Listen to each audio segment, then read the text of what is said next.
Sabine, je demande, comment tu trouves le problème de Bernadette là? Quel problème? Mais Bernadette a raconté dans tout le village comment elle a eu des problèmes avec son mari, tout ça, tout ça. Et je me dis qu'elle a très mal agi. C'est pas parce que tu as des petits problèmes avec ton mari que tout le village sera au courant. Elle est là pour protéger son mari et lui de même. En plus, c'est un homme. Il est bien vrai que ce n'est pas une excuse.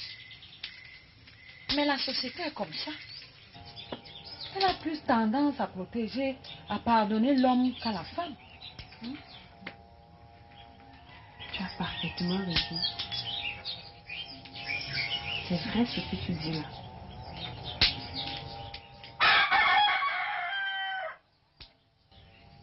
Sabine, tu ne peux rien pour le problème de Bernadette là.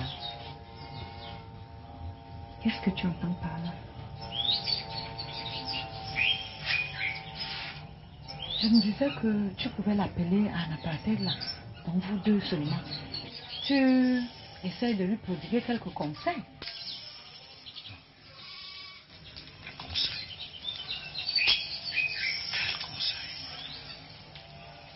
On dirait un aveugle qui dit d'un autre aveugle.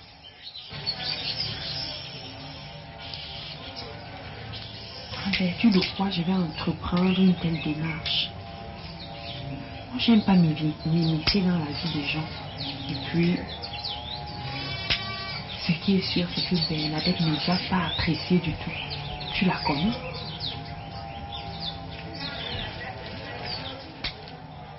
Mais étant donné ta position de femme de catéchisme, tu es garante de la morale dans ce village. Alors Bernadette n'aura rien à redire. La morale? Quelle morale? Ce qui est vrai, ça, il n'y a pas de doute. Pour être morale, elle est extrêmement morale.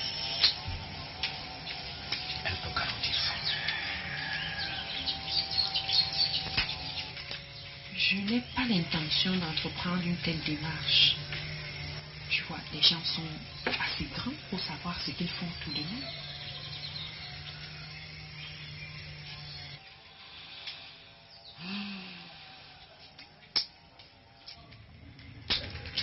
C'est pour cela qu'ils font ça en cachette.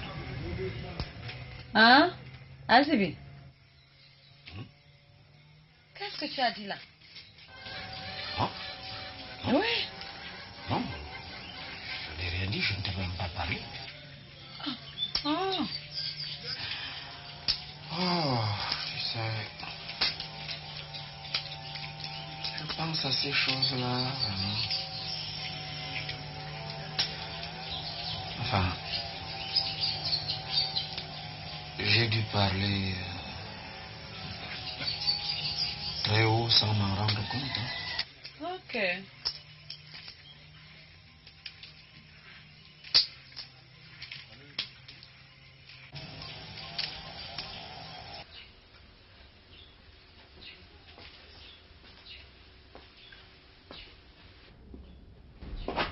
J'ai quelque chose à te dire. Que je suis venu te voir.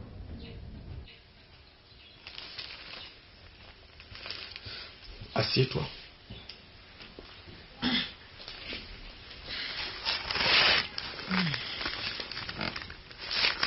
Je t'écoute.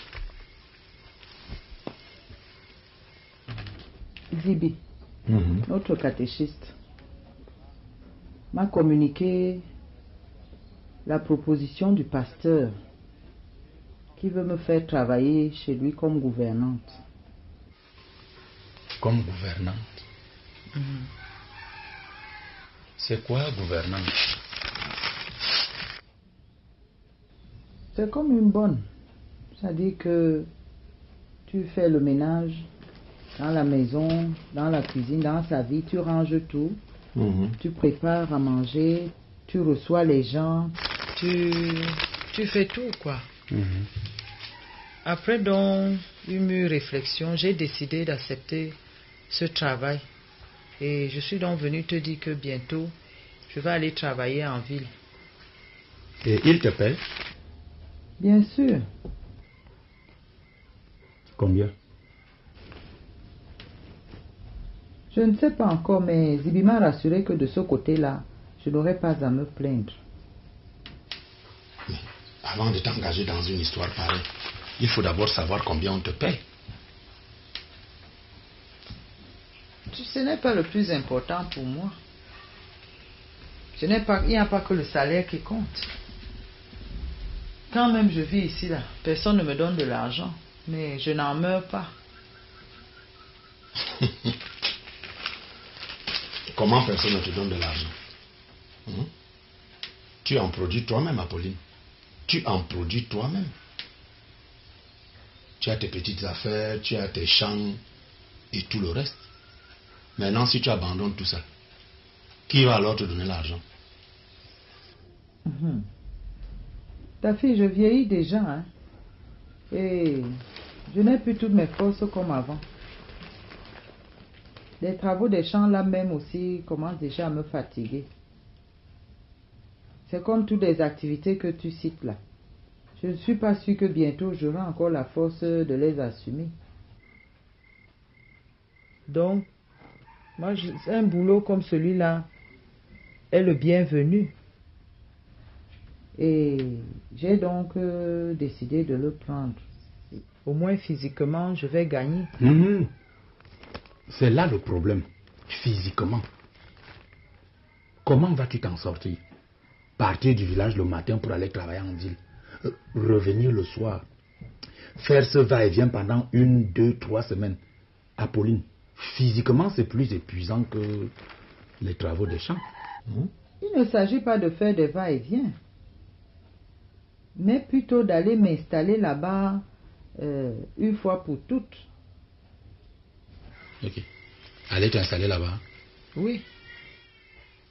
C'est-à-dire que je vais habiter là-bas sur place. Dans la même maison que le pasteur?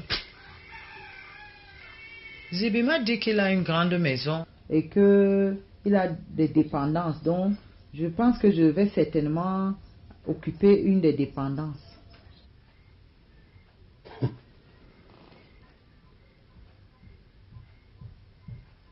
Si je comprends bien, tu vas partir d'ici pour aller travailler en ville. Tu vas tout abandonner, tu quittes le village. Non, C'est ça. c'est hors de question. Que j'habite là-bas. Mais si ce fameux travail, c'est pour que tu abandonnes tout ici au village, pour aller rester là-bas, je te dirais non. Et pourquoi? Mais comment pourquoi? Tu appartiens à quelqu'un. À moins que tu ne l'aies oublié. Hein. Mais je ne vois pas en quoi ça peut m'empêcher d'aller travailler. Comment tu oses me dire ça? Tu oses me dire ça à moi? Tu veux tout abandonner comme ça pour aller travailler en ville? Hein? As-tu seulement pensé une seule fois ce que va devenir ton mari? Hein? Qu'est-ce que moi je vais alors devenir? Quel mari? Comment quel mari? Je suis quoi pour toi? Certainement pas un mari. Certainement pas un mari, ta fille. Je ne vois pas comment aujourd'hui tu vas venir revendiquer un statut que tu as toujours refusé et nié. Ah bon? Ah. C'est ce que tu dis? Oui. Je ne suis pas ton mari? Ok. On va alors voir comment je ne suis pas ton mari ici. Essaye de bouger. Moi, je vais partir. Hein. Et bientôt. C'est ça que je suis venue te dire. Ah. J'ai dit, hein, Apolline, si tu veux savoir qui est ton mari dans ce village, essaye de bouger. C'est quoi ça? Comment t'a-t-il dit non et toi tu t'obstines? Qu'est-ce que c'est que cette audace? Ah. Mais il ne s'agit pas d'audace, mon cher. Mais de la réalité.